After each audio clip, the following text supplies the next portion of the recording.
మన తిరుమల ఏడుకొండల చుట్టూ ఉన్న ప్రధాన ఆలయాల సందర్శనే సప్తగిరి ప్రదక్షిణ.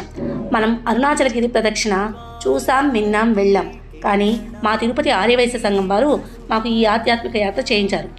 అలిపిరి గరుడాళ్వారితో మొదలై శ్రీనివాస మంగాపురం మీదుగా దేవరకొండలోని వెంకటేశ్వర స్వామిని దర్శించుకున్నాం. తరువాత నెమలిగుండ్లు అనే ప్రాంతంలో శివాలయము, వెంకటేశ్వర స్వామి ఆలయము దర్శించుకున్నాం. అక్కడే ఉన్న స్వామివారి పాదాలను కూడా దర్శించుకుని కొల్లాపూర్ మహాలక్ష్మి ఆలయానికి వెళ్ళాం. అక్కడ అమ్మవారు ప్రశాంత వదనంతో ముగ్ధ మనోహరంగా ఉంది.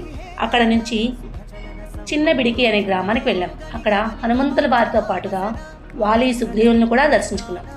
గరుడాళ్వారితో పాటు వెంకటేశ్వర స్వామిని దర్శించుకున్నాం. ప్రతి ఒక్క గుడిలోనూ తిరుపతి ఆర్యవైశ్య సంఘం తరపున సారెను సమర్పించాం. దారి మధ్యలో శేషాచల కొండలు ప్రకృతి శోభతో అలరారుతున్నాయి. అక్కడే బాహుదా నదిలో తిరుమలలోని ముఖ్యమైన తీర్థాల కలయిక ఉన్న చోట కాసేపు సేద తీరి అన్నమాచార్యుల వారి జన్మస్థలమైన తాళ్లపాక మీదుగా హత్యరాల అనే గ్రామానికి చేరుకున్నాం. అక్కడ గదాధర స్వామి, పరశురామస్వామి ఆలయాలను దర్శించుకున్నాం. పరశురామస్వామి ఆలయం మనకు గుడిమల్లంలో మాత్రమే ఉంటుంది, కానీ ఇక్కడ ప్రత్యేకంగా ఉంది. అక్కడ పూజారుల ఆలయం యొక్క ప్రాశస్త్యం చక్కగా వివరించారు. తర్వాత నందలూరు సౌమ్యనాథ స్వామిని దర్శించుకుని తిరిగి అలిపిరి గరుడాళ్వారి దర్శనంతో మా